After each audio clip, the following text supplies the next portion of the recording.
Hello and welcome to Life Made Easier podcast. My name is Leslie Kazak. It's a pleasure to have you join us today.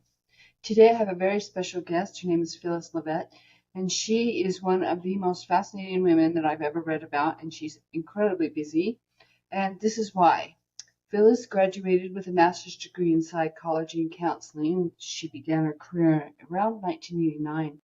And so far, she has actually published two books, A Light in the Dark and Into the Fire, and another one, America in Therapy, A New Approach to Hope and Healing. As a psychotherapist, she co-directed a sexually abuse treatment program called Parents United in Santa Fe, New Mexico, until around 1991.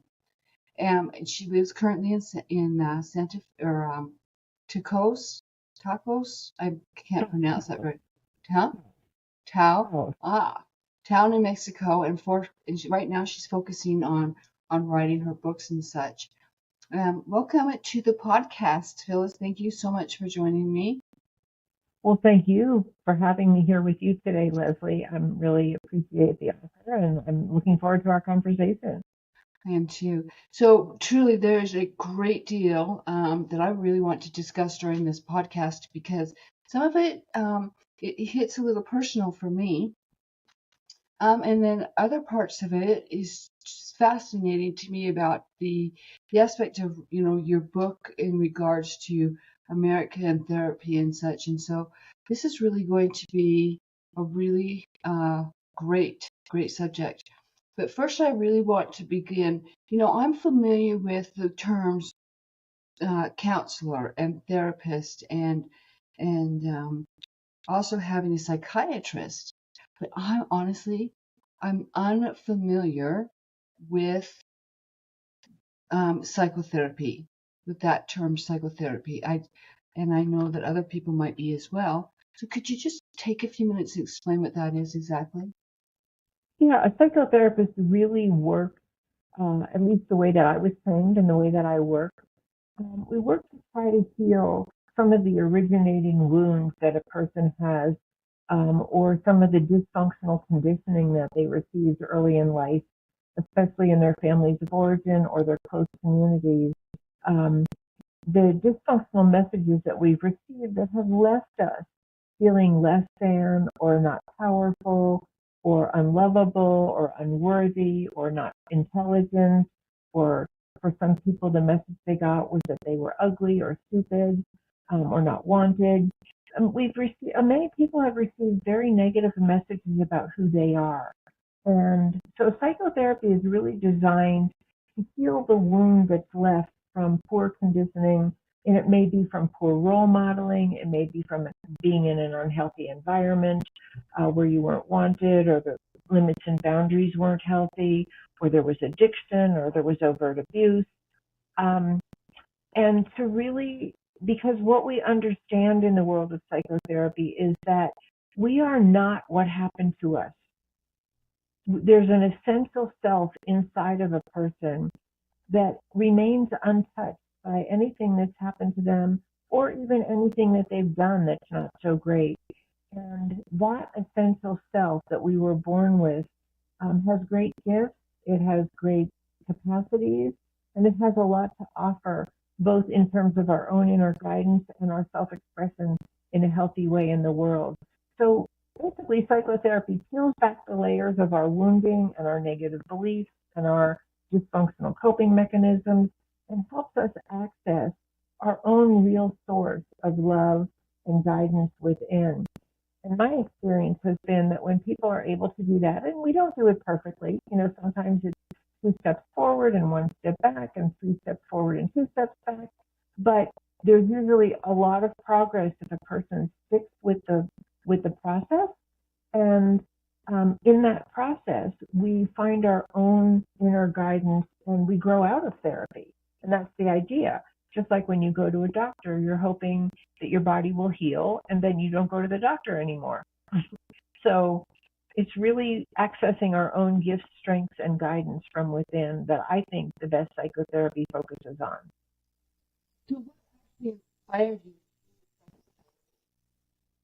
Yeah, I mean, like so many people, I went to therapy myself when I was in my 30s, and it was life-changing for me to understand that my early conditioning and some of the trauma in my early childhood really set me up to have some negative coping mechanisms, some poor self-image, some tendencies to withdraw and not really express myself. And the bottom line was it left me with a feeling that I wasn't lovable.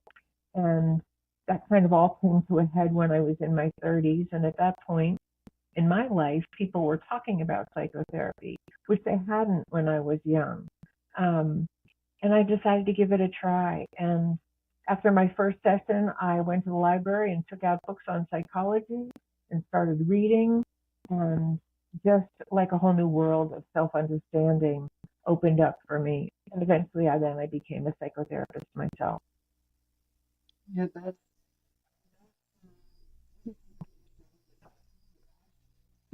we're just like somehow this was meant to be because I too, I mean, I had a really hard time, and it was in my life with it, and it was the healing process. And I did the therapy like you did, and I kind of got tired of that blame and shame, right? You either blame somebody or you take responsibility for things that aren't yours, and it just never seemed to me to ever. It would heal one piece of it maybe for a little while, but then something else would come up, and then it would be like then you'd flip it, right? Oh, I really wasn't responsible for that. And, or, it just never seemed, I always felt like I was on the therapy hamster wheel every few years, going back and Hmm. forth because there wasn't ever, to me, a final healing, like a final um, resolution Hmm. where I was happy that there was never that separation, right? There was never that separation from the problem, from the issue, from the person, from the situation, until I decided, with my own on my own accord to just to look for something different. So that's I think it's really important today that a lot of people, um, especially with the health, the mental health, crisis that we're faced with in America right now. I think that they say what 40, almost 50% of Americans are on some type of prescription antidepressant or anxiety. They're on some sort of medication to regulate their body systems. And then aside from that, we have all of the recreational drugs that are available that people are using.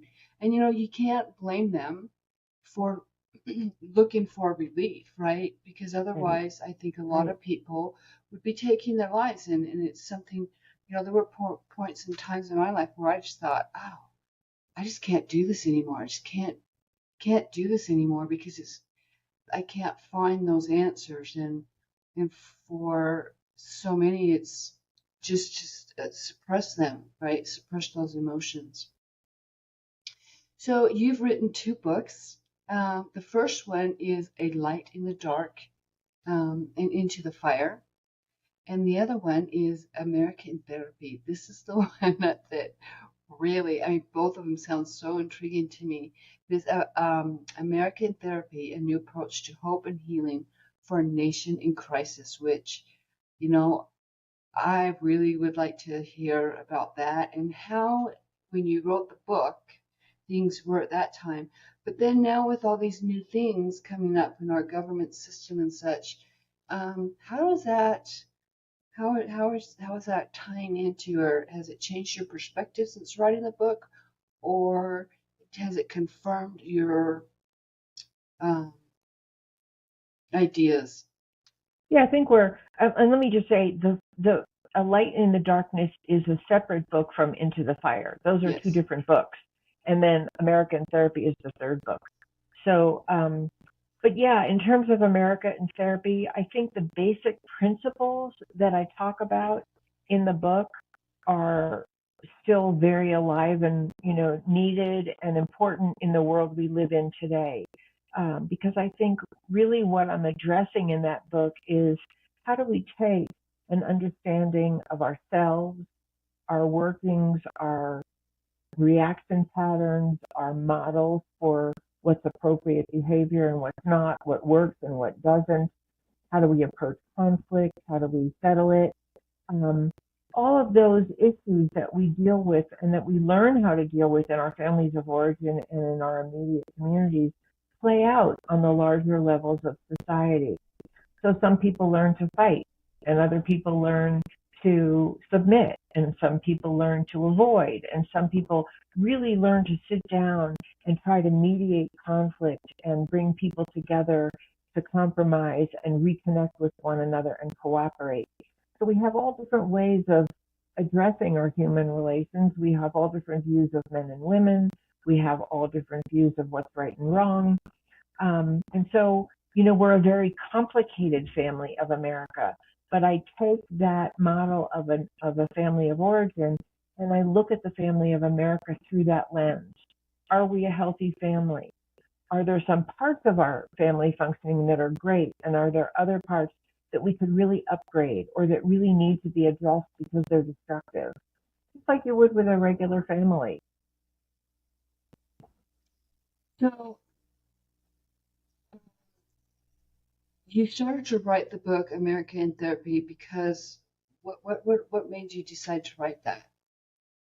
Yeah, because I think doing so many years of therapy with so many different family configurations and realizing that most people that came to therapy, in fact, probably 100% of the people that came to therapy that I saw, including myself, were dealing with something dysfunctional in the way they grew up, in the role models that they observed, in the values that they were taught, in the expectations they had, and in particular, the ways that they were taught to handle conflict in personal relationships.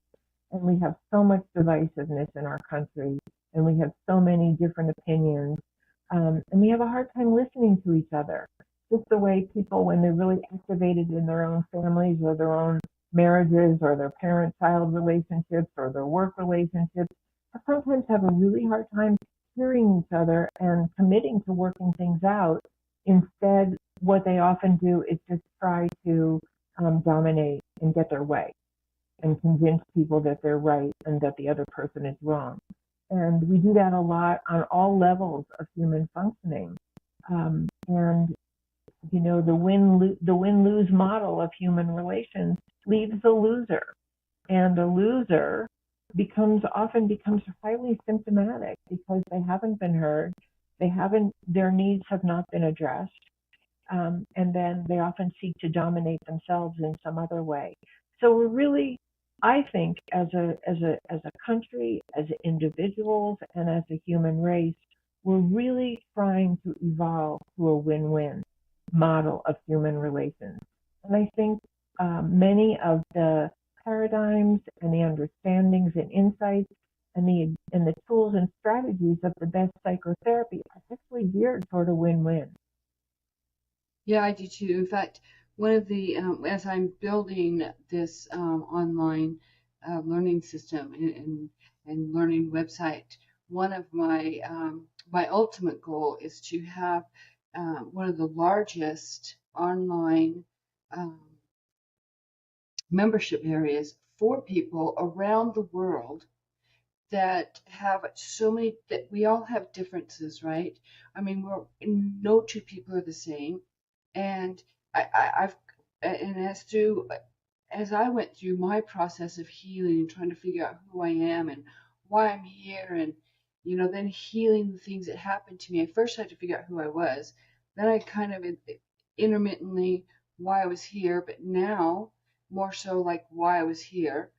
And then now it's like, okay, how can you teach this to people? Because one of the things that I learned for me that was really crucial, and it ties into this, is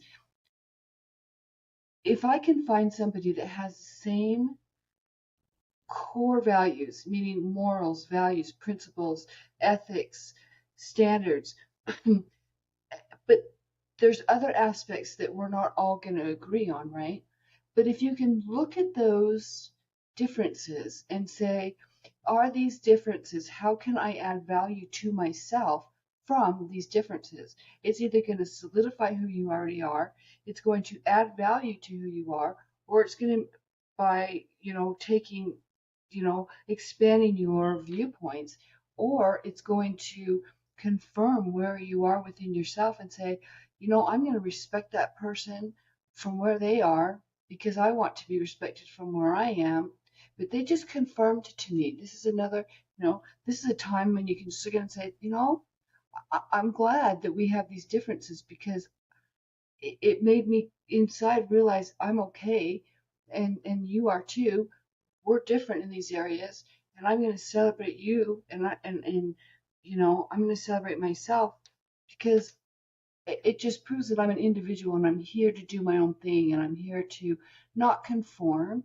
So much of life now is, conform to certain things with all these, the latest trends and such. And that I've never been trendy. And it's never been one of those trend people. I've always just kind of done my own thing. I don't know. But I see where you're coming from. And I think that is going to be a huge part of what's happening in the world and in the paradigm shifts that are happening spiritually. That's another, we can talk about that on a different podcast. And so when I think about things, why do you think our individual and collective mental health is so important today as opposed to generations before? Well, I think it's always been important, but we actually didn't. I mean, the field of psychology is relatively new. And, I think in many ways, the win-lose paradigm was just how human beings survive. We're animals. Animals, have to conquer other animals to eat or eat a plant. And that plant doesn't survive because it's fed the animal that ate it, or the zebra doesn't survive because the lion had to eat it to feed its cubs or whatever. And we're animals. And so, but what makes us really different from other animals is that we eat on many levels. We eat emotional food from each other. We eat mental food, and we serve emotional and mental food to each other, and what we call spiritual or religious food to each other. So it's not just in the physical realm. We are very complex beings. And again, for the most part, domination and submission. I conquer you. You have to abide by my laws or adopt my religion or eat the kind of foods that I tell you are the right foods to eat or dress the way I tell you to dress or whatever. That's just kind of been the history of mankind.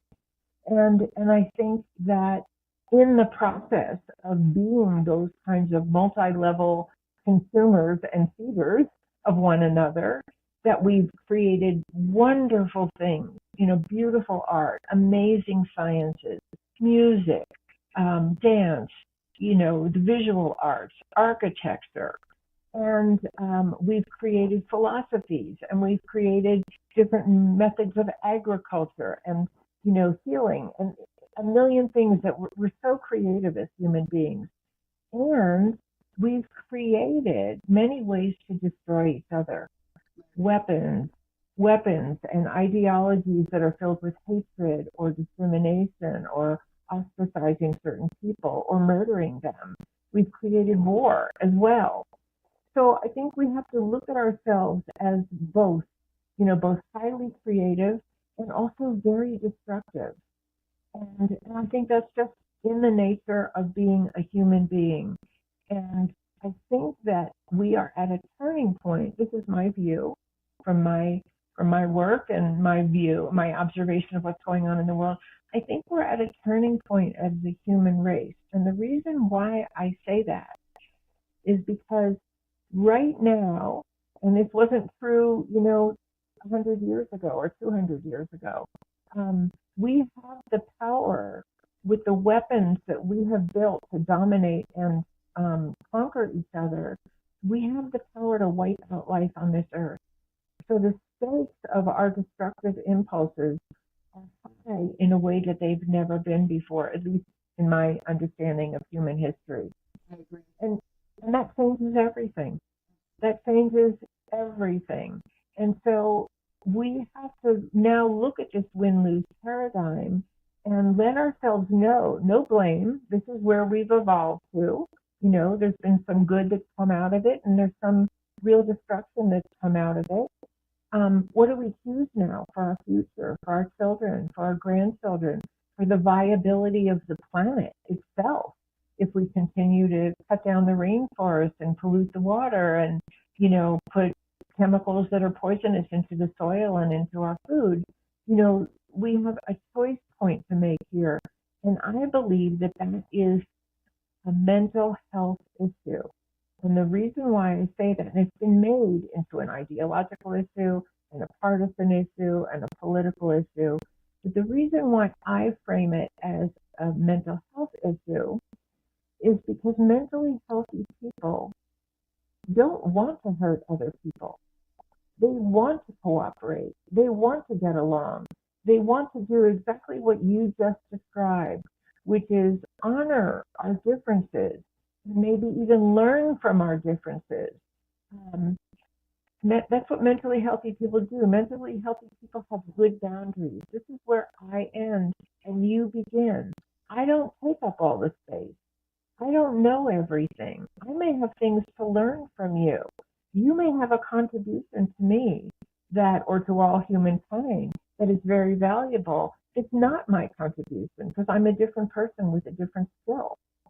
So I think we really need to have a new context for human relations that is cooperative, that is honoring, that is respectful. And most of all, because none of that happens without a commitment to nonviolence. Because if you're not safe, you can't cooperate in those kinds of ways or really honor each other because you're on survival. I have to tell you, you're speaking to my soul because I've been saying for the past for the past 5 years, I would say, many times, even through my social media accounts, I truly believe that, and I'm going to bring spirituality into our conversation because that's important to me, and I know that it's important to you as well.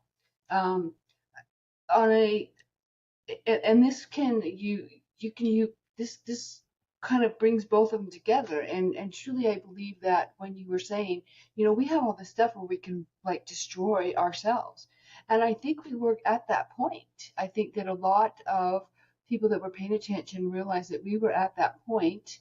I think it was probably 10 years ago that it was really, really like serious, right? 8 to 10 years ago.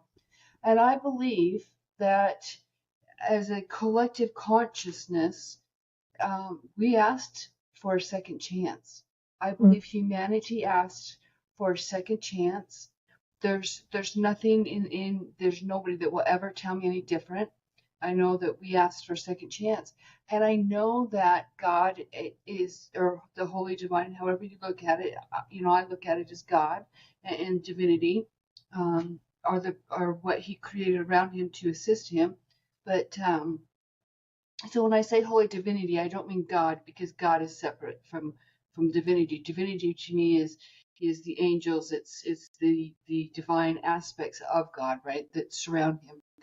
But I truly believe that God, we asked for a second chance, but we needed His help, and we've always needed His help. Humanity's always needed the help of the divine interventions, right? But I don't think humanity ever understood that it was an option. I know that for me as a Catholic, I'll use that as an example. Growing up, it was like it was always guilt and shame and blame and I just feel like crap, right? But there was we have this guidance that's available to us, but nobody ever explained that to me except in prayer. But we can actually on a daily basis communicate, and they can guide us, and that is one of the things that I learned over the past 8 years, is that they actually guide us, and that's always been available to us. But I don't think humanity was at a point that they could accept this aspect, right? And it took, I believe, the scientific aspects of manifestation, and then the Eastern beliefs of meditation, and when you start combining all this stuff, it opens up a whole new world, right? It just opens up a whole new world. But I believe in order to truly access that gift, in fact, I know it didn't happen for me, and it happened by chance. It was still to this day. It took me like 18 months to really let it sink in that I had this ability, And then I found other people that do, and I was like blown away by it, right? I just didn't even know it was an option. But I do think that a, a there's a new shift in all of this, and we have all this upheaval coming up. Like, you gotta stir stuff, right? You gotta kind of get in there and clean it out. And I think that's really what's happening, especially in the government. I mean, the United States government is triggering a lot of things in other countries and their governmental structures as well. So I know that there's a lot going on in the world, but I just look at it as it's really a good thing, and I think it's truly um, it's divine intervention, and I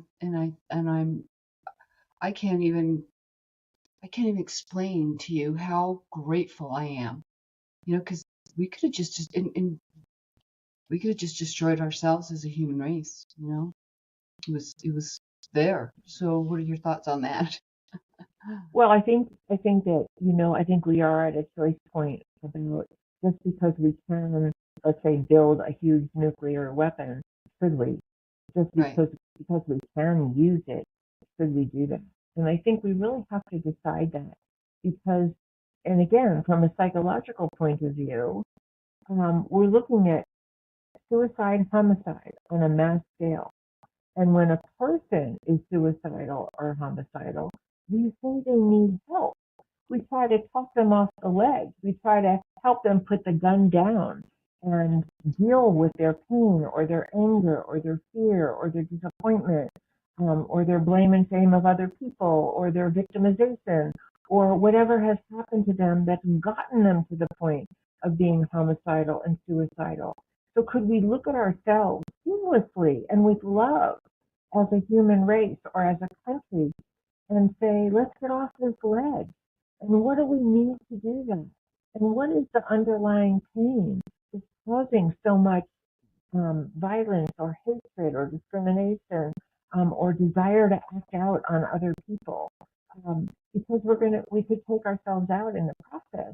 So for me, it's a very psychological process. We know how to talk to people when they're in that much pain or that much rage or that much desire to inflict harm on other people because of their own pain and anger. And could we have that conversation with ourselves, and really put our weapons down and come back to the table? You know, for for so many people, what leads them to the point of some kind of destructive behavior, whether it's overtly homicidal or suicidal, or ODing or taking drugs, or becoming aggressive toward other people, or robbing, or sexually assaulting other people, or whatever it is we do when we're really, really mentally unwell within ourselves, is we look for the source of the pain and we try to address it and heal it if possible. And from our work in psychology and psychotherapy with individuals, we know that that can be addressed. We know that someone who has been suicidal can come back and be glad to have their life and start their life anew. And we've read stories, most of us have read stories about people, for instance, who either had made a suicide attempt and it wasn't successful, and then they came back and they had a totally new take on life, um, kind of thing. So I think we have to look at the extreme and then come back to the personal. What is causing the average person? You brought up the point that so much of the population is on some kind of medication to help manage their nervous system or their depression or their anxiety. what's causing this? And for me, what I look at in my book and what I've found as a psychotherapist is that it's both what may have happened in the family and what's happening in the larger family system that's hurting people, and that they feel powerless to change or escape or heal from. And this is where you talk about, the importance of understanding the family systems and the family dynamics when we're talking about the political, Right. politics and culture. This is where you're that explains it.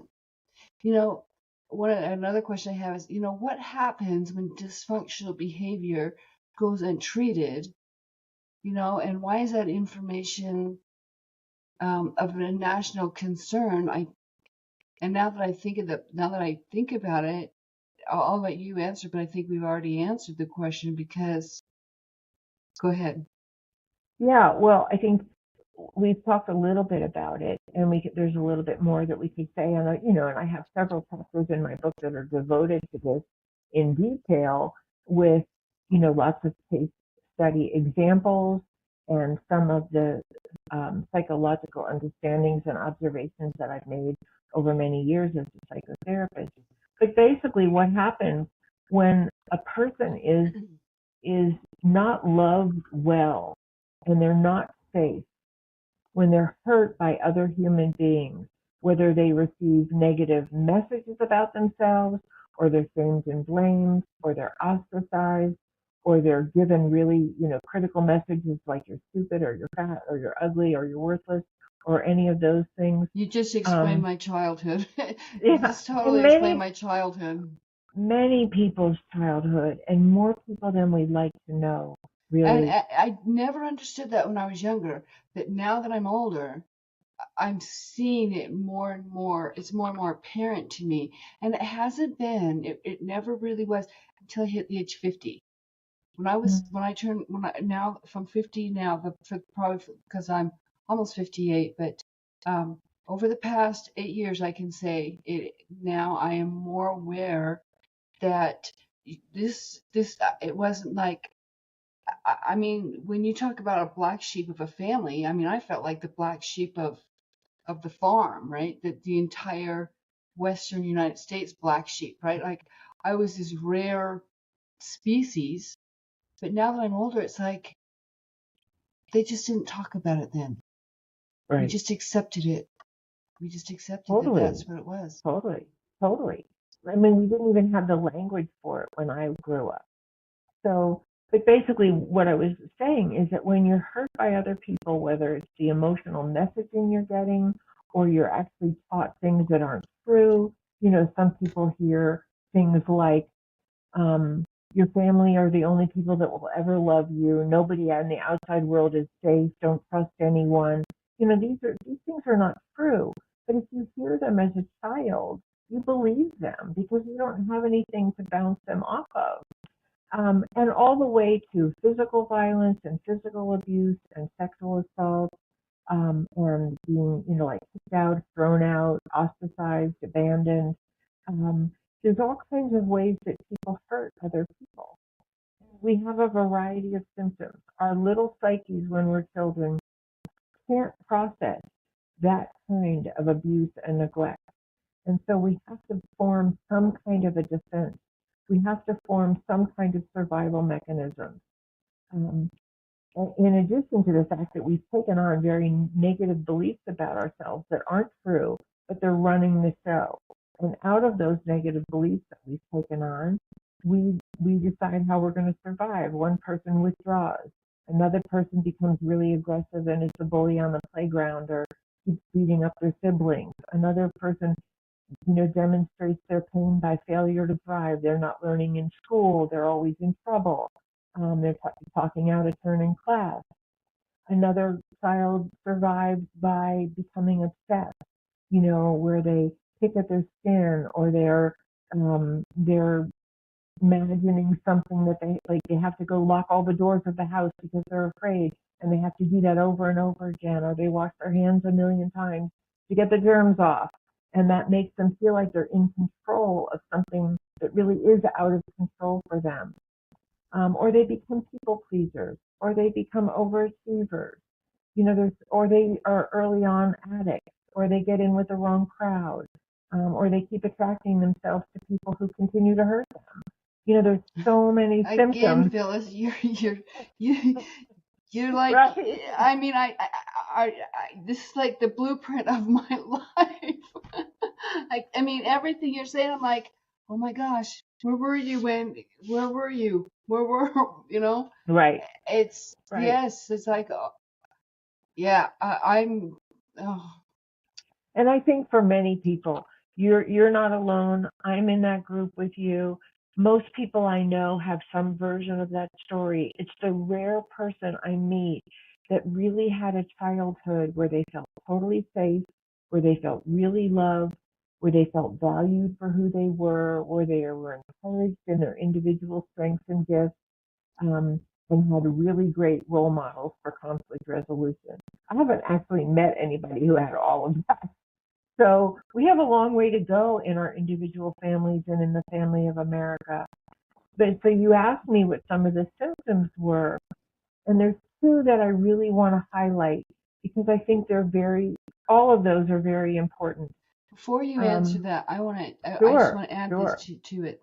I think one of the things that I think would be important to address is if we look back in the 40s, the 50s, and even further back, and even in society today, we put so much value verbally, like on the importance of family, which I'm not saying, which I agree, family is very important, right? Family is very important. Um, because it gives us our structure and our foundation, whatever it turns out to be, right?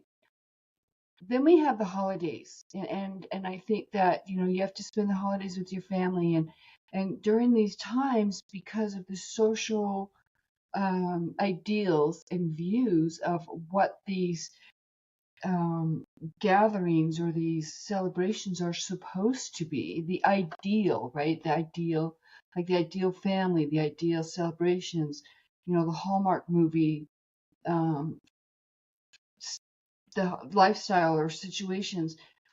I think they do happen for some people, but I think for the people that they don't, but then you hear about the stories of, oh my God, Uncle, Henry's going to be there, and Aunt so and so, and then they, it just goes off, and it's like, well, they got drunk again or whatever happens, right? There's so much dysfunction, but is it dysfunction?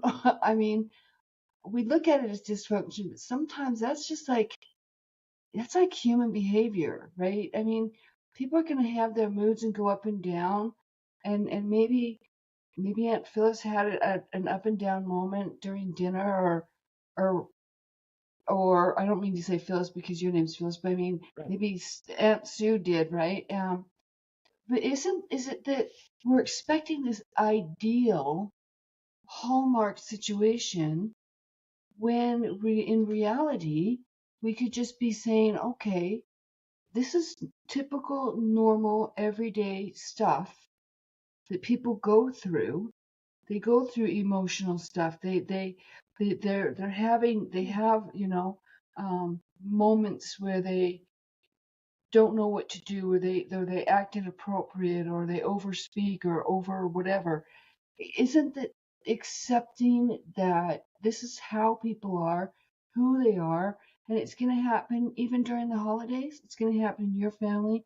It's going to happen in life. And just to really use that as when we experience these things when we were younger, we can look at them and say, is this something, a behavior or a characteristic that I am willing to take and utilize in my life going forward, or is this something that I can learn from that I don't want to be? Because one of my greatest sayings that I even told my kids as I was raising them, because I was a single parent, I said, some of the greatest teachers in the world are going to teach you what you don't want to be. Hmm. Yeah, I mean, I think there's room for all of what you said. First of all, nobody is going to be Father Knows Best. We're just not going to be this ideal family where the kitchen's always clean and mom and dad always get along and the dog never barks and all the kids get along and they never fight. Nobody is going to be that. That's not human nature to be that. So yes, we don't want to put some strange ideal or idealized image what a family is supposed to be or what an individual is supposed to be on ourselves. But I think where we need to make some distinctions is, maybe Uncle Henry got drunk and he always does that, and it's sort of annoying. And that's just what Uncle Henry does, and we can accept it. Or does Uncle Henry get drunk and then try to molest somebody? Right. So I think we really have to look at some of our quirks and our foibles and our less than perfect behaviors actually hurting somebody or destroying the family structure, or are they just part of being a human being? And I think we just have to decide that for ourselves. How much is normal? How much is totally acceptable? How much do I do that's not perfect? And how much do I or other people do that actually hurts someone or violates their space or leaves them feeling less than or not wanted? So I think it's really a matter of discernment of, because I would say that in a relationship, in a healthy relationship, let's just say between a man and a woman, let's just use that as an example. We're going to trigger each other. Sometimes we're not going to see eye to eye. We might be really hurt or angry with each other. But if the container of the relationship is safe, and I know you're never going to hit me or scream obscenities at me, you can be upset with me, but there's going to be a limit around your expression of that, and your goal is to work it out with me. If those kinds of being imperfect and human are within a safe container where we know we're safe and we know we're loved, then yeah. But if we're not, then we're in a dysfunctional situation that can really cause harm and harm our children if they're witnessing it. I completely agree. I think that the first example that you give, to have a safe container where you can be who you are and it's okay to make mistakes. I think that is where I think we're going to start moving into that in the social structure when this is all done. I think it's going to take probably 10 years or so, but I think that's true. I think that if people could get to the point where they're going to say, they're not going to be perfect because I'm not perfect. I'm not going to expect perfection out of them, but I'm going to provide this safe container so that we can go ahead and be as imperfectly perfect. Right. And then from that imperfection, then from my mistakes with this person, I'm going to learn how to give forgiveness to them and to myself. I'm going Yeah. to learn more about myself, and I know they're not going to judge me. I know they're not going to hold it against me. I know that they're Right. going to love me anyway. I know that I'm Right. going to hurt people, and people are going to hurt me. But I also know that in a healthy container, we can have those differences that are Mm-hmm. necessary for our individual growth, Mm-hmm. right? And it's going to be okay. It's going to be okay. That's right. And that exact model that you just described and that we've been talking about is what I would love to see the family of America become. I think Because, we're right, headed there. I really hope so, because I feel like that's what we desperately need, is to have a social political structure that allows us to be human, allows us to make mistakes, where we don't vilify each other, where we're accountable for our own behavior and we Exactly. hold others accountable for their behavior, but it's not based in hatred and it's not based in discrimination and it's not based in ostracizing anyone. And one of the elements of that in a healthy relationship, which a lot of people never learn, I never saw this role modeled in my home. And I think there's a lot of people who never saw this role modeled in their homes or maybe anywhere else. And that is the ability to say, I'm sorry. I hurt you. What I said was unkind, or I really had a very critical tone of voice, or I've misjudged you. Or, whatever I did, I want to be accountable for that to you. I want to make amends with you so that you know that I am being responsible, and I don't want to repeat the way that I've hurt you. I think it's one of the ways it's really missing when we talk about love, because it's a really loving thing to do for another human being, is to really own our own part in whatever went down that wasn't good. And I know that for me, when I've been the one to apologize or I've been the one to receive an apology, it just clears the air of the relationship and it brings us back into loving connection. I think it's interesting that you say that too. Again, you're just like mirroring me. I there's certain things that will happen, and I'll either say something or I'll do something out of just reaction, right? Right. And my whole healing process, I went through a God hit the reset button on every aspect of my life, and I had to start all over again. And part of that process was that I learned from it is that regardless of when it happened or how it happened, but I really started when things would come up in my mind from the past, I would deal with just that, and I call this healing forward. Um, but I always look at something, and if something rolls around my head and I don't feel good about it, right? I'll Mm-hmm. I'll actually go to that person and I'll apologize.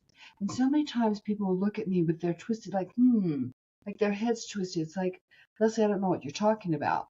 And I'd have to say, you know what? That's okay. You don't have Mm-hmm. to know what I'm talking about. I have to know what I'm talking about. Right. Or they'll say sometimes they'll just think it's just weird that I've done that, right? I just say, hey, you know what? This happened and I'm sorry. And that's just how I am. Because to me, for me in my life now, going forward and over the past 8 years, and I know that it's just going to get better and better as I go forward. One of the things that I made this commitment because I didn't know God um, in my first 40 years, and He and I had a holy war when He hit the reset button on my life because I didn't realize it was Him doing me a favor at the time, right? Um, and it was like a Hiroshima bomb just like went off and everything was destroyed. And I was pissed. But then I realize now that he was doing me a favor by hitting that reset button. But from that moment, um, I decided the way I was going to go forward and live my life, and I was going to always be purity of heart, mind, and soul. Right? I didn't want to have things left undone or unsaid. So when something from my past comes up, like I remember one time, I had taken some of my sister's shoes, and she had come to where I was to pick them, to look for them. I mean, I knew, like my intuition told me, right? And I lied to her. I said, I don't know what you're talking about. Well, it was like 5 years ago or so. She was here she was here visiting, and I said to her, you know, Wendy, remember when this happened? She kind of I don't think she remembered, and I said, well, that's all right. I just need you to know that I lied to you, and I'm sorry. I mean, I did stuff like this from the, when that reset button was hit, and during my healing process, I went to people and I said, I'm sorry for this, I'm sorry for that. I apologized for things, right? But what I also did is I confronted people and I said, you know, this has happened and it was wrong. It was wrong. I should have never had to experience this. Um, but I forgave you, but I forgive you. And I forgive you not, and I forgave them not because of them, and I didn't apologize for them. This was all about me Right. because the people that I apologized to, they just could care less, and they might be holding on to things that I'm not aware of, right? Or the people that hurt me intentionally, they just don't care. But what the whole point for me is that I took accountability and responsibility for myself, right? I knew what was right and what was wrong for me. So when people start coming up and apologizing, I know it's going to be a huge thing soon, that people are really going to start mending these relationships and making peace with it. To me, it was making peace within myself, and I know that was probably a, the main key, right? Because I had to forgive. I remember in therapy, my therapist said, Leslie, just write 2 letters and of apology or confront this person in whatever you need to do, and I'll see you next week. Well, next week I had 16 of them, and she said, well, I said, here's your copy, Leslie. Her name was Leslie too, spelled IE. Um, I said, I handed her a folder. I said, here's your copies. And she goes, my copies? And I said, yeah. And she goes, what do you mean? And I said, well, I made 3 copies, one for me, one for you, and I mailed the rest of them. She said, you did what? I said, I mailed them. I stuck them in the mail and I mailed them.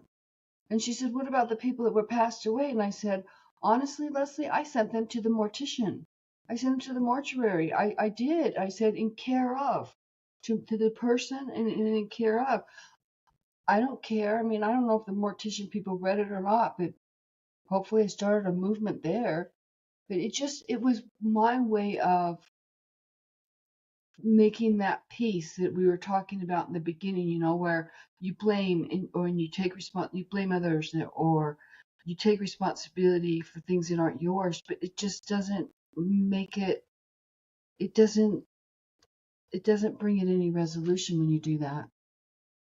Well, I love what you just shared because I think what you're really talking about is being true to yourself and living in your highest version of your integrity. And I don't think there's anything better than that. We just keep striving to live in our own integrity. And I love the 2 pieces that you exemplified in what you shared, which is that I really apologized to people that I had hurt, and I worked on my own self and my own wounds because they're both part of it, and they belong together because there's not one of us who hasn't hurt somebody else. Even if we never meant to, we just do because we're human and we don't see everything, and sometimes we don't care about our impact because we're just reacting, like you said. So for me, there's integrity in all of that.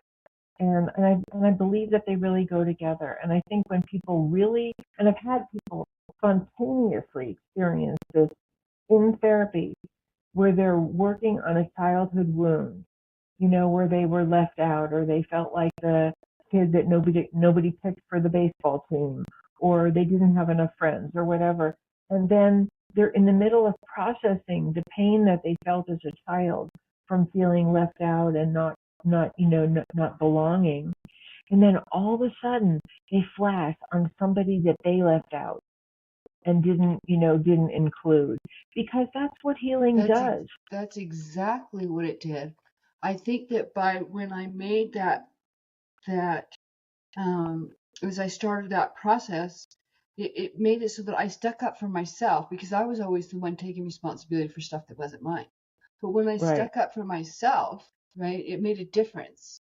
And then I started seeing the balance, where I started creating that balance of, okay, when I act like this towards somebody else, they're feeling like this because I felt it before, and because I don't want to feel that, right? I don't like the way this feels when somebody blatantly criticizes me, or blatantly brings harm to me, or cheats me, or lies to me, or mistreats me.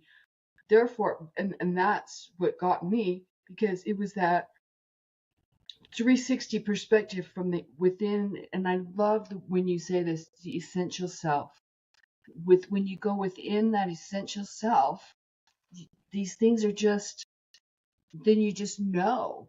But the more this takes place in my life, I can say the more sensitive I've become, the more self-aware I've become, but also I'm much more wise, and I can see things in others that behavior such, right? I can see things in others that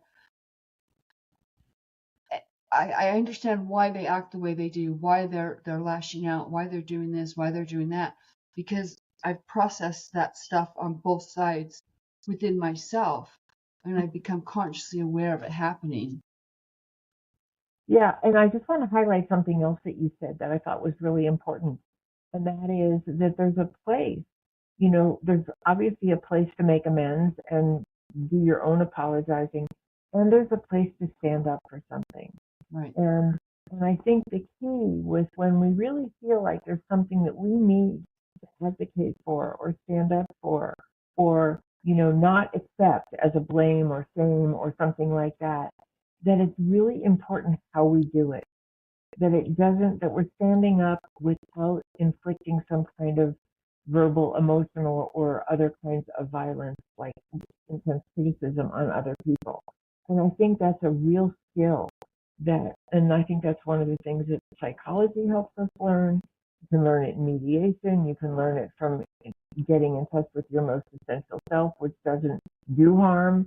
But I think there's a place for power, a powerful stand for what feels like truth or authenticity or goodness or, being, a kind, loving human being.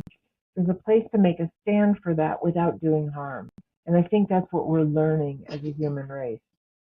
I do too. I look at, I'm just going to use President Trump for an example. I mean, I love the guy. I think that he's doing a lot of really great things, right? Um, but one of the things that I see is that, and I know why he's doing it. I mean, he's got to be, I mean, to me, he's a decent person. I mean, and I'm okay to say that. But the one aspect about him is that he's starting to criticize, he'll criticize other people, right? And I know why he's doing it, because he's taken so much criticism within himself, towards himself, that he's just putting it back out there. But for me, it was when I had that criticism or that treatment that I knew because of I knew, because I had processed these things and found that 50-yard line. I knew what it felt like to receive it, right? And because I knew what it felt like to receive it, I never wanted to put it out. So one of the key things is like, okay, Leslie, you don't want to put it out there, but you've got this shit stirring inside of you like a volcano. What are you going to do with it? What are you going to do with those emotions that are bubbling up inside of you? Because you can't smash it down. For the first 40 Right. years, it was like a trash compactor, right? You just keep smashing them down. And then all of a sudden, probably the smallest thing, you just explode, Right. And I think that's where people get to the point where they take their own life, and they take other people's lives, and they act out, and that's where it comes from. But for me, it was that process of, I know what that feels like. I'm not going to do that to another person, but I'm not going to hold it in and smash it down. I'm going to look at it and I'm going to say, what can I learn about me? What can I learn from this that's going to make me better? Yeah. Right. So I That always was say, beautiful. how can I use this to become, because I love this saying about, when you take an expensive or an experience and say, what can I do to make me better, not bitter? Make yourself better, not bitter. Because I got really, I mean, I was the giver. I was the giver, the giver, the giver, and this smashed down my feelings, and God hit that reset button, and I lost. I shouldn't even be here because it was so severe when he hit that reset button. Mentally and emotionally, I just melted down like a 5-year-old, and they didn't think I was going to survive it, but I did, and I think that I did because of, we all have a purpose in this life, and the things that I've learned since then, I hopefully can create something that makes it so that other people learn the tools that I did. Like they can put these techniques into their life and Right. make it better, because it truly does make a huge difference. And I think that's a good learning, and that's one of the learnings that I think comes out of really working on ourselves and healing our own wounds is that we don't want to do to other people what some of the things were that were done to us or that we know feel really bad. We Yeah. just really don't want to do them. And if we do unconsciously act some of that out, we apologize and we make amends and we come back to center after that. And so I think that's a beautiful example of really learning from your own experience and your own mistakes. I like that way that you put that, because it's true. I've learned that when I would find that resolution and I would become better, not bitter, so many things from the past, it would be like a domino effect, and I could feel these dominoes of things that would have been swirling around within my head. They all seem like this line of it seemed to be healed, right? All those situations were all healed because now I understood. I had a greater Right. understanding within myself. But then there's going to be other things attached to it, and that's okay, because the next time something related to that. But it seems like slowly but surely they're all that stuff is going away, and it just leaves you. It leaves me in a place of sheer gratitude, right? It is humbling, and I have gratitude, and I think I'm a more mature person, Right. a lot more mature person. So I want to now ask you about the book, your other book, A Light in the Darkness into the Fire, because I think that really can relate to what we're talking about. Well, those two books, The Light in the Darkness is the first one I wrote, and then I wrote Into the Fire after that. And they really chronicle my own healing journey partly from a psychological point of view, but are they 3 books? There's 3 books. Oh, Yeah, I thought there were 2. Yeah, A Light in the Darkness is a separate book from Into the Fire. Oh, okay. Those are 2 different books, and they're Into the Fire kind of follows where A Light in the Darkness leaves off. So it's a continuation of what's in A Light in the Darkness. So the first part of A Light in the Darkness is very autobiographical. It's some of what I experienced as a child and growing up, and what brought me to the point where I really knew that I needed to heal in a really big way. And that basically happened. I had 3 small children. I was in my 30s, and my life was just falling apart. And and I was starting to have memories of some of the trauma in my childhood that I had buried. So it was a really intense time in my life. Were your kids about the same age that it happened to you? Well, I had 3 children at the time. So my youngest was, when I first started having memories, he was no more than 2. And then I had, my daughter was 5 years older, and my oldest son was a year and a half older than her. So 2, 7, and 8.5, or something like that they were. And my earliest memories were actually even younger than that. My earliest memories were really from infancy, and then I had some memories from when I was a very young teenager of a different layer of trauma that happened to me. So, but all of it was buried until it was kind of like my marriage falling apart was the trigger for it to all fall apart. And which happens to a lot of people. I think that one trauma unearths the rest of the traumas.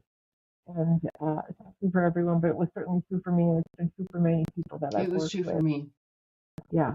And it was very, very painful. And it was the best thing that ever happened to me, because I began to understand why I was stuck the way I was, why I was attracted to the people that I was attracted to, why I felt so shut down and unable to be my full self, um, and why I felt so unlovable and unworthy of love, which is really how I felt at that time. So the beginning of A Light in the Darkness is just kind of what led up to me going to therapy and starting to remember. But yeah, and I've said this a million times, along the way, since early childhood, I also had very spiritual experiences that would just kind of come out of nowhere. And and they were experiences of deep divine love just filling me and feeling like I was a part of something so divinely loving and so wise and so completely forgiving and non-judgmental. Non-judgment wasn't ever there. Um, and those kind of two worlds came together for me at that time. So my spiritual connection just exploded during my process of recovering, and being in therapy and going to therapy and remembering what happened to me. I was always a writer. I was writing in my journal, and I began to receive a lot of direct guidance through my journal writing that really was not coming from anything I had ever learned anywhere. And so that's what those two books are about. And I share some of those original messages that were just all of it together. The healing from the abuse that happened and the opening to a greater source of love and wisdom, they kind of dovetailed. And eventually, I began to come out of that a different person. And it was a journey. And it was sometimes a scary journey, sometimes a painful journey. But I was sharing this with somebody yesterday, and I want to repeat it here because it's so true for me, and I wonder if it's true for you, and it might be true for some of your listeners. I went to every session. I never missed a session. Sometimes I did extra sessions. Some of those sessions were excruciatingly painful when I remembered things that happened to me that were just overwhelming. And I always wanted to go because as difficult as some of that material was to process and feel and work through, I was addicted to knowing the truth about myself. And addicted is probably not a good word, but Oh, that's a knowing good that word. You were just, yeah. What an knowing addiction. knowing the truth was the the North Star. I would do anything to keep uncovering the truth and feel and unbury that essential self that I always was. And that's what that process was for me. Yeah, I can say that when my marriage fell apart, my husband, I married a man that was an alcoholic, just like the family that I grew up in. And then, I kept, the kids. I had the kids, and I could keep control of everything in my life except for what he did, right? That Which I was a wasn't lot. responsible for, right? I couldn't make him come home at night. I couldn't stop him from seeing other women. I couldn't, drag him home, right? But I could control everything else in my world and in my environment. And it was one day he pulled up in front of our house. He had taken my kids to a barbecue at a coworker's house. And when he came home, he pulled up in front of the house and he was drunk. And he had all three of my kids in that car. And that was the day that I said, I'm done. You can do whatever you want with your life and your physical body. But when these are, these kids don't have a choice, right? But I'd already lost a child. My second child had passed to crib death, which is something totally out of my control, totally unknown how it happens. But when that happened, it triggered something in me, and I was just like, no. I was just like furious. It was a fight within me that was like, never again will anybody harm these kids. But then I noticed I had a boy, a girl, a boy, a girl, a boy, but most my second son, um, whom God is caring for and holding dear for me um, till I can. Um, But I noticed when as my kids got older, my girls especially, because then I had the two girls and my son. It's when my girls were getting older that it started triggering the memories of the abuse that I suffered, and mine was the ones that it was triggering for me was sexual abuse. I had the neglect and the verbal abuse and such that you get from the alcoholic family, but it was the Right. sexual abuse that Mhm. and I would look at my girls and I would just that I think because watching them at those ages and seeing the things that were going around and being so protective and knowing that I couldn't um, save them, from the world. But as they started to get older, I started noticing things, and that's when I think my stuff started coming out within me. I think that had a Yeah. lot to do with it. Yeah. Yeah. Yeah. Sounds like you had the same thing. Very similar. Very, But it very was similar. interesting. Everybody that I've talked to, and I don't know about you, but it seems that the 40 seems to be the golden age. Yeah. I don't know what it is about right around 40 when we're all supposed to be having midlife crisis and buying sports cars, right? And maybe this is the new midlife crisis for our generation, but it's like everybody that I've talked to that has these beautiful stories to share, like you and I are sharing now, they're always in their 40s. In Mhm. their 40s. Do you find that to be like the You golden know, age? well, it's an interesting observation. I never made that observation, but it could very well be true. It certainly was true for me. That I had my third child when I was 35, and so toward the end of my 30s, and when I hit 40, um, I was in it. I was deep in the healing world, and it was hugely transitional. It wasn't sports cars and that kind of midlife crisis. It was a midlife healing crisis, Yeah, which I would say I'm just forever grateful for. You know, the pain was nothing compared to redemption. right, right. Yeah, I totally agree. It was I didn't buy a sports car. I paid a therapist, and then Right. I just the thing that triggered my journey was well, after God hit that reset button and my husband asked me for a divorce at the same time, well, right after that, um, my therapist that started this whole who am I, why am I here journey is uh, at the very beginning of trying to figure out what happened. My therapist, Leslie, asked me, she said, Leslie, who are you? And I said, what? She said, who are you? And I was so excited and I started explaining to her about my job and my business and my kids and da da da da da. And when I was all done, my new marriage and da da da, she looked at me, she goes, well, those are nice attributes about your life, Leslie, but who are you? And I said, that is me. And she said, no, that isn't you. Look within. And I said, look within what? She said, look within you. And when she explained to me what what it meant to be looking within, it scared me, like unbelievably scared me, because I had no idea what she was talking about. I'd never, nobody had, growing up or anything, nobody ever said, this is what it's about as we raise our children. This is about letting them identify who they are, right? They have to know that these certain characteristics about, you know, the who they are, like they're masculine, feminine, what does that really mean? And it took me 10 years. And it was probably the whole process, the whole last 17 years. I would, if somebody said, Leslie, if you had to do it over again, would you? And I'd say, absolutely.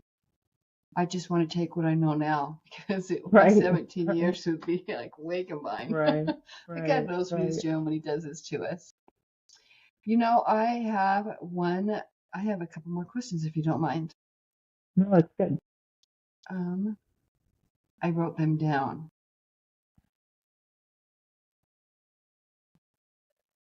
Okay, I want to talk about your co-directing the sexual abuse and treatment program um, called Parents Parents United. United, yeah. One of the things that, before I forget this question, because I didn't actually write this question down, is, I know that you worked in this area. Um, did you ever find instances where the victim wasn't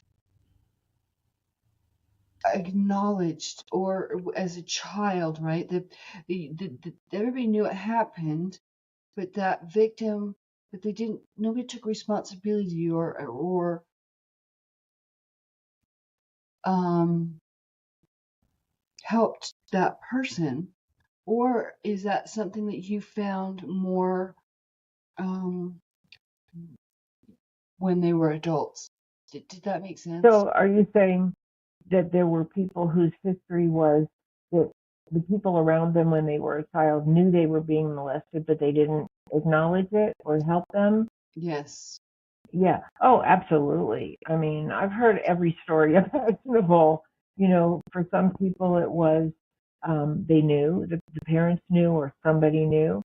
For other people, nobody knew because, it happened in secret and they were too afraid to tell. Um, for other people, they finally told and they were or were not believed.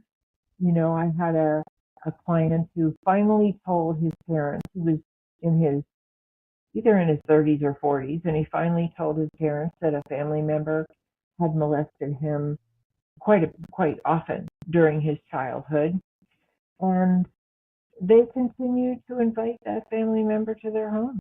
They just didn't want to deal.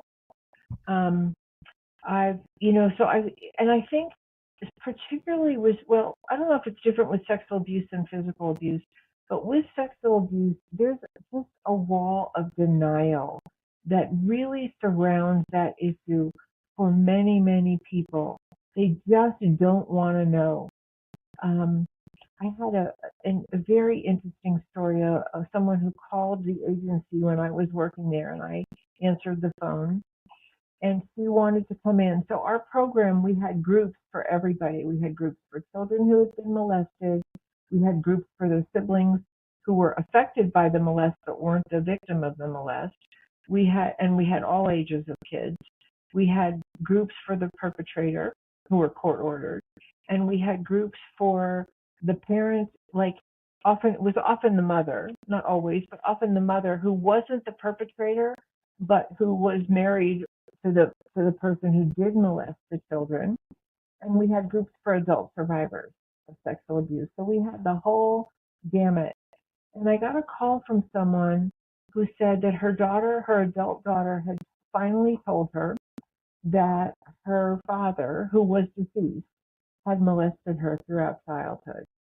And she wanted help. She was devastated by what her daughter told her, and she really wanted help. And I invited her to come to the group for what we called non-offending parents. The next day, she called back and she was in a rage. And she said, "I'm not coming. My daughter's crazy. She made this all up and I never want to talk to her again." So she went from trying to digest the information about her husband who had passed away to complete denial. And that's not unusual. It's very hard to digest. I'm not saying her reaction was a good one because obviously it wasn't healthy, but it was the level of distress and pain and fear and shame that it brought up in her that she couldn't tolerate. And I think that's not uncommon. Oh, what did you think? And it's like, how could you mentally wrap your head around that? Um, I don't know. I don't know. Well, I think it's the same courage that it takes to mentally wrap your head around what happened to you. Right. It's like facing the truth, because facing the truth is what sets us free. Yeah, because I think that in order for, if I put myself in that position, I'd have to think, um, she was blaming herself. Why didn't I see it? How could this be real? But she wasn't. She it just yeah. I mean, we can't even go down that road because that's not Right. good. So, do you think that this, working with these people and working in this facility, do you think that's what triggered you to go into working with people that were sexually abused and working with families in your private practice? Or before you started, was that an area you wanted to go into already?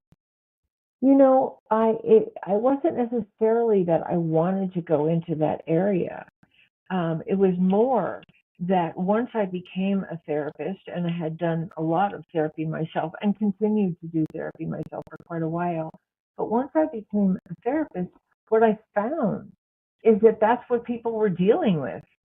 They were dealing with sexual abuse. They were dealing with physical violence. They were dealing with emotional violence. They were dealing with addicted family issues, but a lot of sexual abuse for sure, and a lot of physical and emotional abuse. And I think it's much more rampant in families today, partly because going back to what you said earlier about when you were talking about the holidays and the ideals, I think we still have a great desire to look good. We want our families to look good. We want to look good in our businesses and in our relationships. And we haven't yet. I feel we haven't. Although I think we're moving in this direction, I think we haven't yet, as a society, given ourselves full permission to just be out there with the truth of sometimes how bad it can really be. Um, and again, not for blame and shame, but for the purpose of owning our truth and healing. So a lot of people have an ideal image of what their family is supposed to be, and they want the world to think that. Right. So that just adds to the denial. They want the social media family. Mm-hmm. Yeah. Do you think that it still is as popular? I don't want to say popular, but do you think that it still is the sexual abuse in families? Do you think that it's decreased over the years, or do you think that it stayed this? Is common in families today as it was before? I just don't have any way of knowing statistically what's true in terms of numbers. I just don't have any way to know that. But I think it's still really rampant. Let me just put it that way. Really, really rampant. I think media still objectifies women's bodies. I think there's a lot of very unhealthy messages about sex in our society. And I think there's a lot of healing going on. I think there's a lot of talking about it.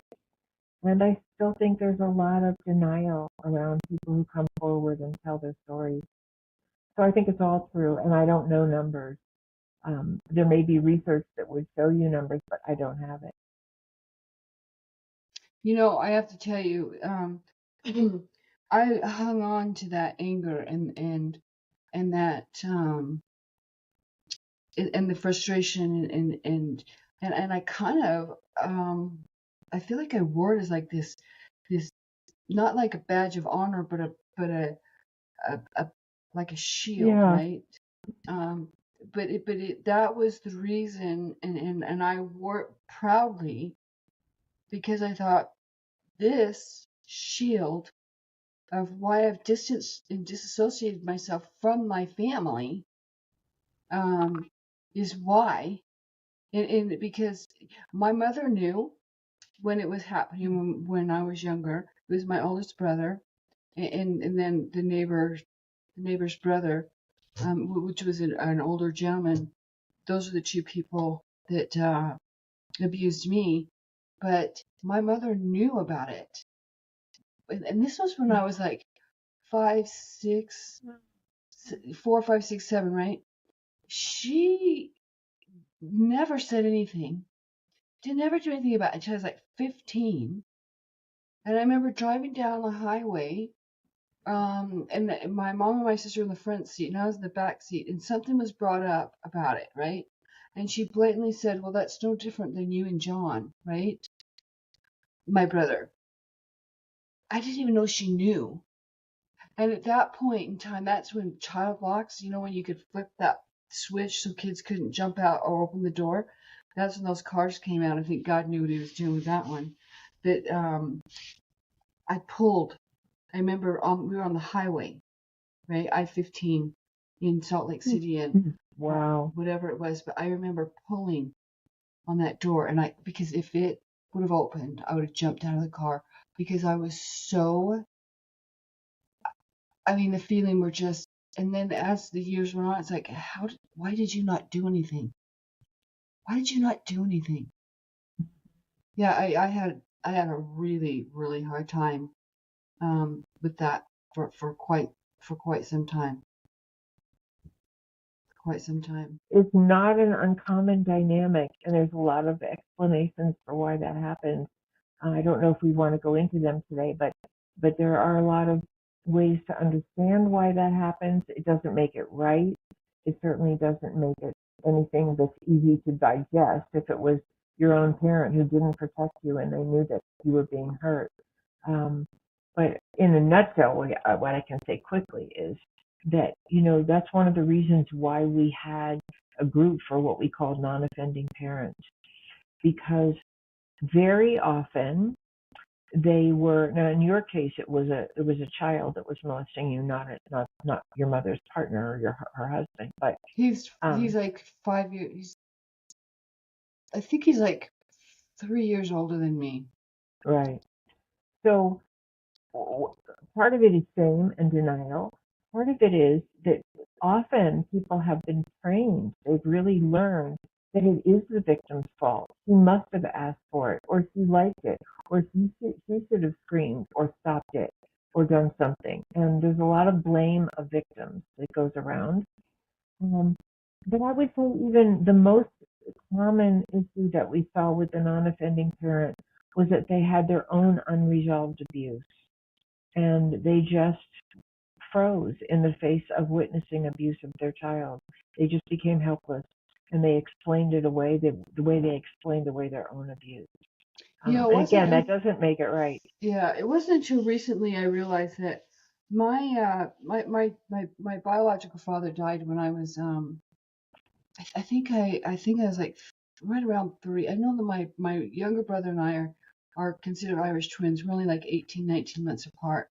But he was just a baby. And so I was like 2.5, 3 years old. But my oldest brother, and he died when he was 27. We were really young kids, but my oldest brother looked so much like my father. And my mother struggled with that for a really long time. The death of my dad. And I know that she favored him over the rest of us, rest of us. And I think that it was because she looked at him in an unhealthy way, because it was like her husband. Well, and that's really what we found most common among the non-offending mothers who didn't protect their children when they knew. It was because they were protecting the marriage. Well, my dad had passed. No, I know, but you're saying your brother kind of filled that spot. My brother looked like my father who had died, but they resembled. But she favored him, I think, because of that resemblance. I think that had a lot to do with it, but it doesn't. It's not it's just there's nothing on this planet that could ever make it okay. But I found peace with it because she, for whatever reason, that's just what she did, and we just have to accept where people are, Right.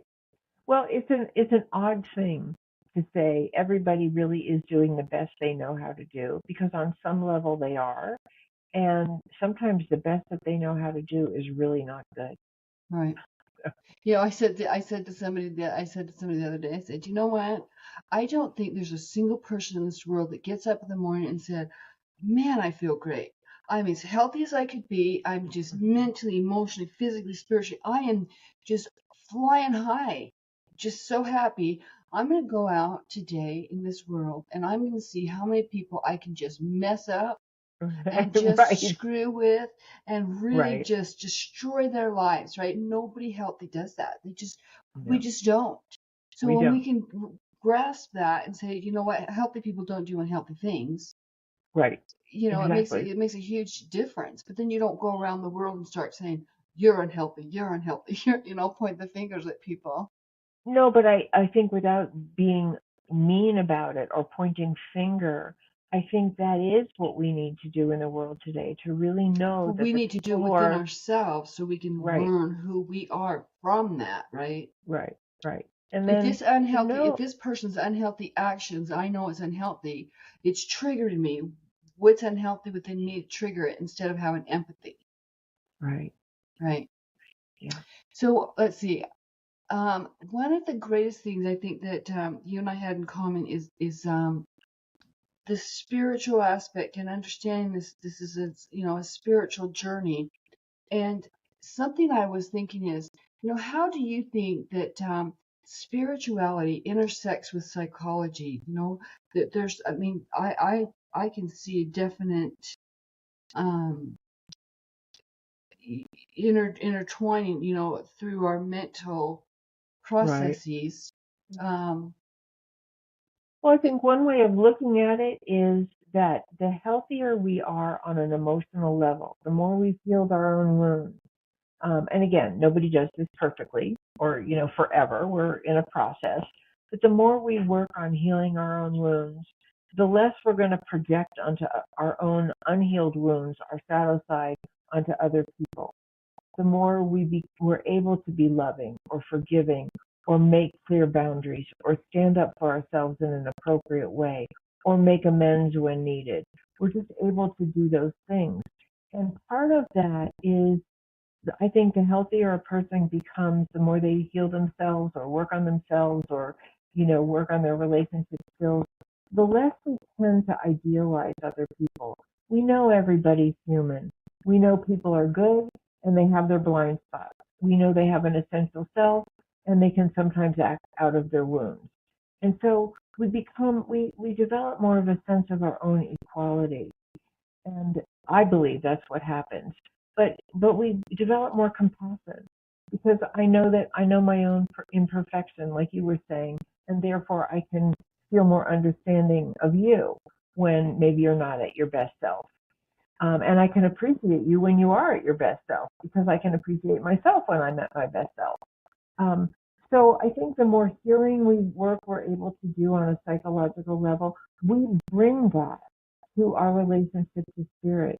People who have been, for instance, and this is one example, and your listeners may or may not agree with me, but I think people who have had very punishing parents might be attracted to a very punishing idea of God.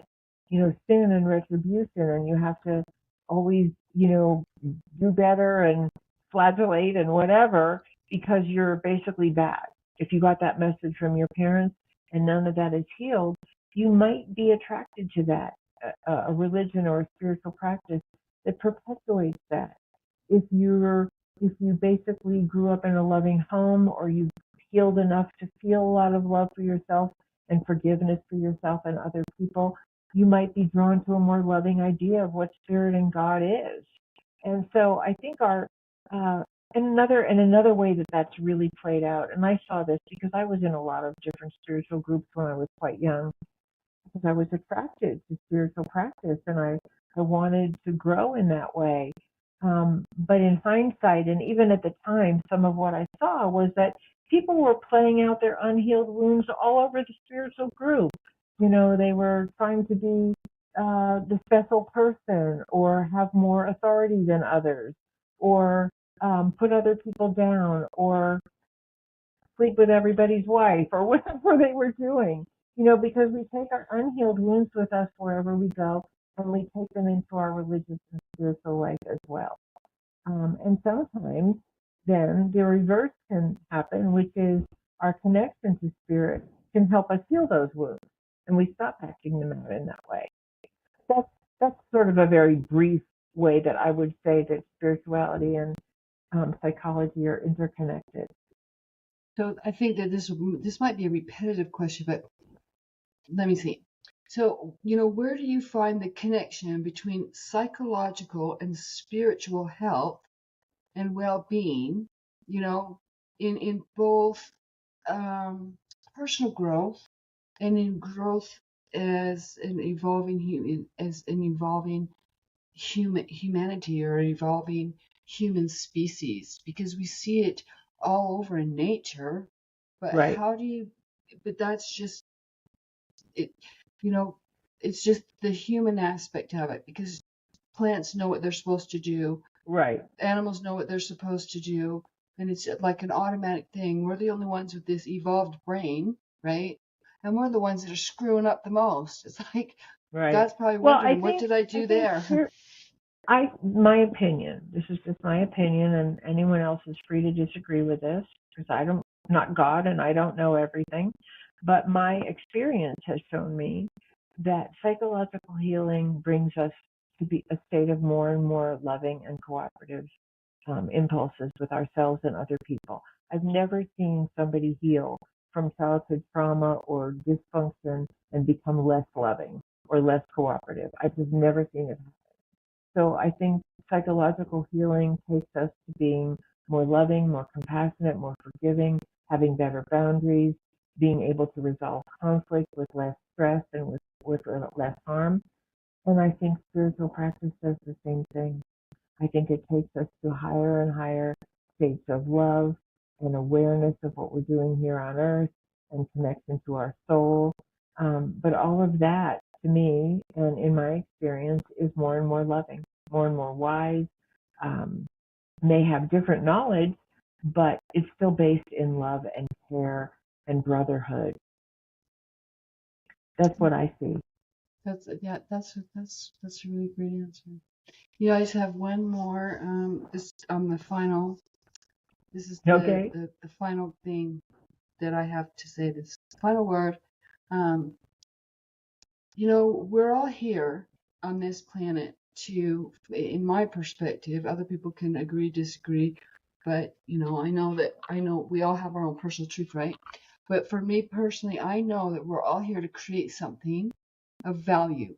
I think that we come into this world, the original sin that they say that we're born with is, I think it's a sin, yes, but it's not a sin that we created. It's a sin or something that is going on here that we came here to make a difference in, or to change within that dynamics that we're placed into when we're born. I think that there's a lot about when we're born, how we're born, the sex we're born, family we're born into, and the reason that we come here.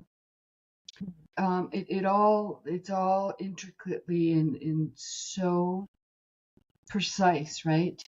But we're all here to utilize this stuff and utilize that divine guidance and create something of value, um, changing, whatever we came here to change, right? We have this thing that we're wanting to change, but then I think we're also here to create something, because that's why humanity's here, is to create. To me, it's we need to create something of a positive means for ourselves, right? Like some musicians, play beautiful piano or create beautiful music, and it just lightens their soul. It just lights them up. It just makes their hearts sing. But in return, we also have to add value to others, right? And so music is one of those things that not only does it um, add tremendous value to the creator, but it also to the people who receive it, right? So knowing that, um, you know, and it has to have a lasting impact, of purpose and meaning for the world. Does that make sense? Right? So, Yeah. with that said, how would you describe what it is that you have done in your lifetime, I mean, I can already see it, but I want to know what you see within you, because I see such a beautiful soul. Um, but what is it? How would you describe what it is that you have created, and how it's changed you, and in the same time added value to the world? Yeah, I mean, I think in a nutshell, and it probably could be a longer explanation, but just in the short term, I think that our essential self, and I think we all have an essential self, knows what its contribution is. And it doesn't have to be big. I don't have to be the world savior. I don't have to save the rainforest. That might be my mission, but it doesn't have to be. It might be my mission to clean up all the water on the earth, or it might be my mission to just be a really good parent, or to love animals, or to grow a beautiful garden, or play the piano. So it doesn't matter the scale of what our contribution is. And I think in our ego consciousness, we're really wrapped up in the scale of what our contribution is. But I believe that on an essential level, if you're manifesting what your soul came here to do, and that you've contacted that within your essential self, which I believe we can, then you are living your life purpose, and it is a contribution. And I think part of what we're here to learn is that everybody's contribution is a little different. And often we demand conformity when really what we want to do is celebrate that piece of our individuality in ourselves and in other people, and not compare ourselves to other people. Not is my contribution big enough, or too small, or too big, or too better or worse, but to just really be in our own truth of what we came here to do. Because I think that brings the greatest freedom, the greatest inner joy, and actually provides the greatest contribution. What do you think that contribution is so far in your life? What did I find that was in my life? Well, when I was really little, I knew I wanted to be a writer. I knew that. I don't know how I knew that, but I loved reading. I loved writing. And I just knew that that was my path. For some people, they come in knowing. For some people, they discover it later. And for some people, it's still a question mark. I feel blessed that I knew that I felt like my soul wanted me to share whatever I learned, and whatever the gold was in my life, through writing. And that has also become speaking, but writing is sort of the bottom line. And so I was always drawn to write, and I felt the greatest connection to my essential self in writing. And that's how you express yourself. Yeah. Yeah. This has been so wonderful, and I know that there's going to be a ton of people wanting to connect with you. So, how can they connect with you? I Yeah. have your website address at Phyllis Leavitt. Is that how you say it, Leavitt? It's actually Leavitt. Yeah, Leavitt? Leavitt. Yeah. So I have phyllisleavitt.com, but is there any other way? Do you just send people to your website? Is that how you interact? Yeah, that's the best way, because there's several places on my website where you can just contact me directly. Okay. And it will come to me in an email. But I'm happy to connect with anybody who wants to connect with me. I have some, my book is available from all the major booksellers, and I would really recommend people check it out. I've just created a course that goes along with my book that I'll be offering really soon. I mean, immediately. So it's a whole course of how you can apply this to my book in your own personal life. And I have some other free offerings that are available through contacting me on my website. And so people can they obtain their book through your website, I'm assuming.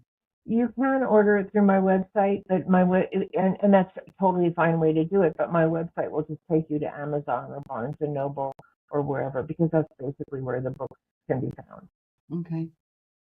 I just want to thank you, Phyllis, and I know that we're going to have more conversations, because I know that something will bubble up inside of me and be like, ooh, I know who to answer and I know who to call, because there's just been so much, and there's so much more we could have talked about and explored and really given to people. And I hope that today, the people that are watching, I really hope that the content in this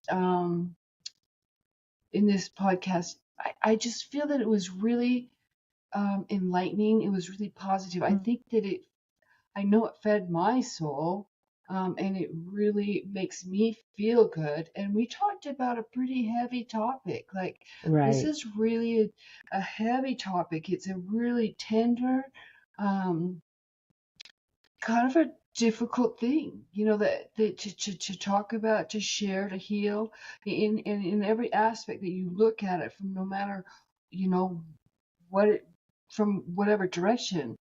But I think that we really think that this was such a powerful, Mm. powerful podcast, I think, and I'm pleased with it. I'm really pleased with this conversation. Well, thank you I'm so much really for pleased with having it. me and for being such a, contributor yourself. I really appreciate you and thank you for having me here. Well, thank you so much, and I guess we'll talk again soon. Okay, Take care. great. And you take care. Be well. Bye Bye. bye.